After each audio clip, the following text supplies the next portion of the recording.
No team has ever come back from 3-1 down in the Stanley Cup final. That being said, there's a first for everything. Pittsburgh had an opportunity tonight. It was 20 seconds of the game when I started saying, they're not going to win. And Matt Murray's going to share some blame here, because Pittsburgh outshot San Jose badly, but Martin Jones stood on his head. And in terms of pivotal games, this is huge. Again, no team's ever come back from 3-1 down. But at some point in time, it'll happen. And it could be this year. You have a chance to finish it at home. End it in 5. Because now they have another two-day layoff before going into Game 6 in San Jose. San Jose is not losing that game. And then you got another 2 days to think about it before Game 7's back in Pittsburgh. This isn't over. See, it's when I kept hearing things today like, well, Crosby's not going to lose with the cup in the building. Why not? He did when he played against Detroit the first time around.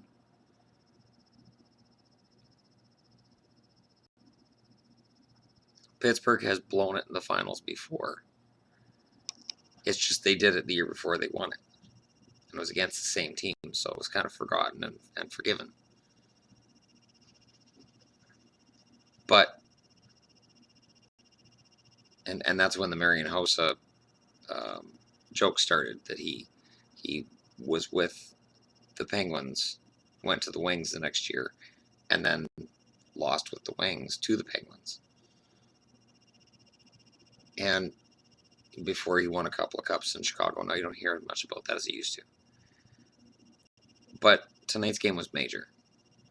And all bets are off. San Jose's in the series. They'll have their confidence back. And other than a couple of deflection goals, Pittsburgh didn't show anything tonight. This is when great teams show that killer instinct. This is when great teams come through and win. Believe me, I remember with this jersey back in 1990. Well, it wasn't this jersey, it was the one before this, but the Happy Gilmore jersey. But I remember when Edmonton had that killer instinct, and there was nothing Boston could do to stop them. And then I watched the Red Wings in the mid-90s when they started getting their mojo going, and nothing could stop them. And this playoffs, no team has had that. That's why it's been so unpredictable. So, as I'm anxiously awaiting free agency and the draft and all the fun. And the draft's 2 weeks from tomorrow, and I am so psyched about it. So psyched. And there was a remark made on my Stamkos video, where Stamkos is going to go, and saying don't send him to Toronto, where somebody stated maybe they could trade Matthews. And it's not an unusual opinion. Here's the problem. The Arizona Coyotes are not mortgaging their future for Austin Matthews. Arizona has a lot of nice pieces up front, and they're not trading Oliver Ekman-Larsson because they don't have anything else on the back end. They have Larson, Stone, and nothing. Nothing proven, we'll put it that way. So we're not going to see Larson traded, and especially for Matthews. Matthews is a Maple Leaf. Come October.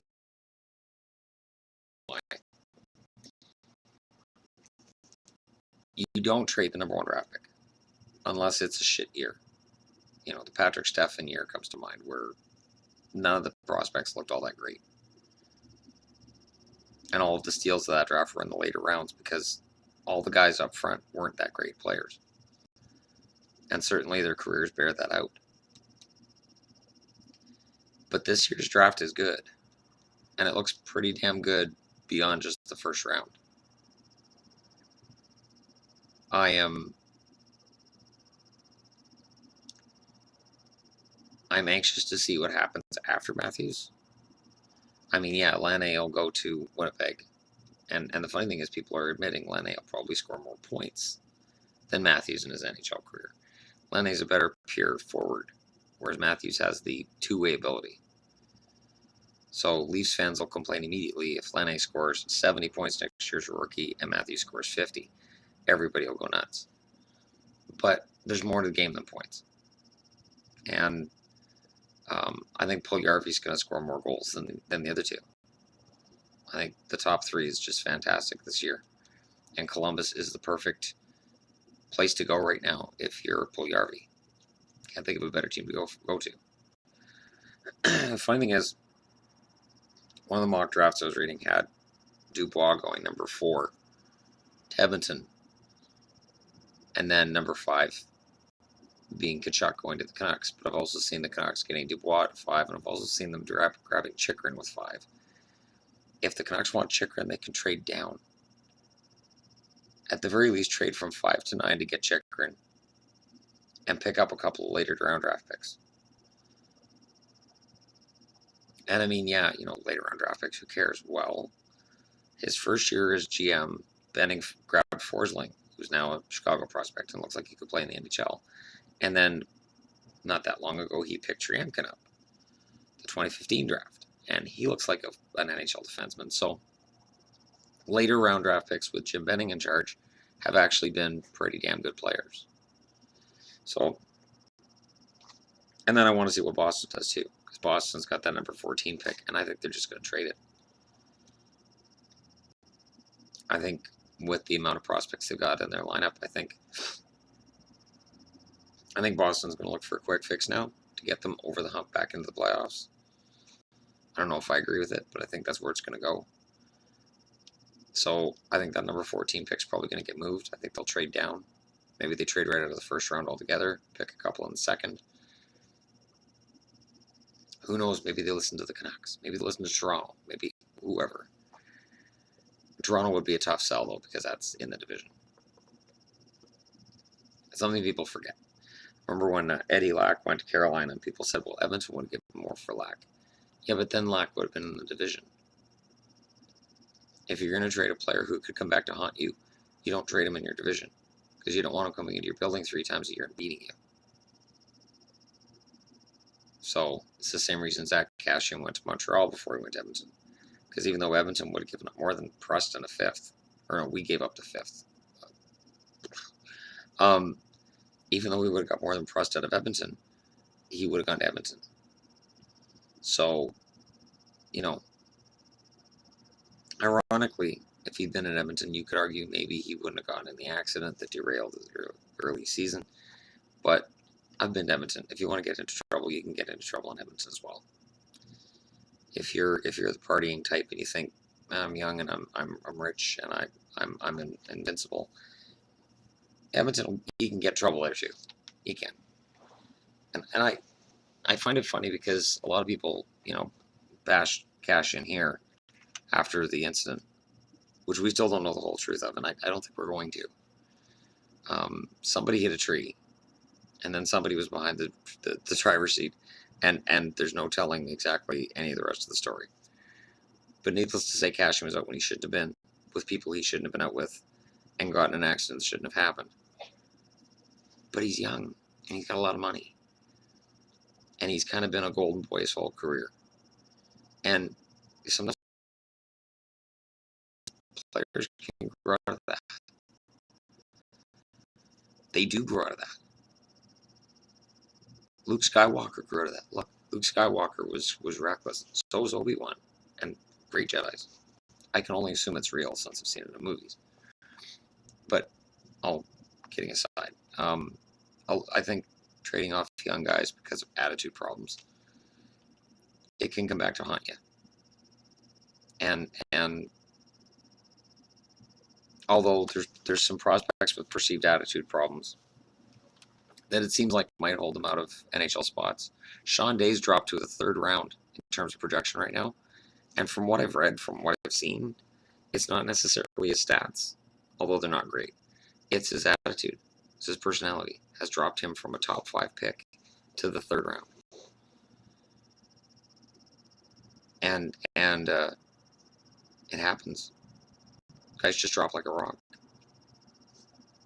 Maybe that's why McCann was there 24 years ago, because he was perceived as having an attitude, and other teams picked up on it right away. Who knows?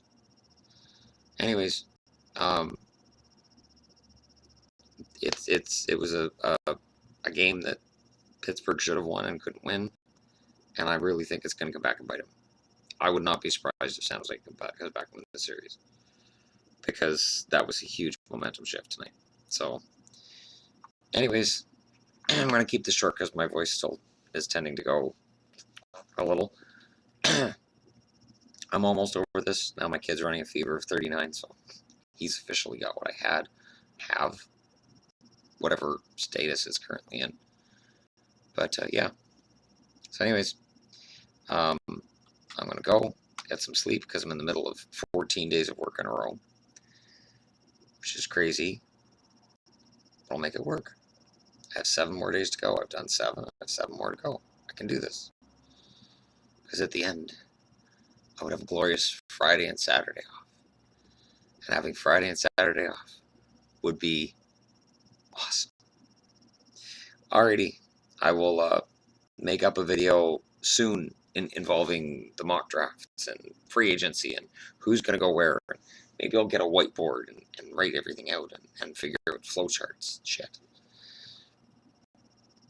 I take pride in my 0 production values.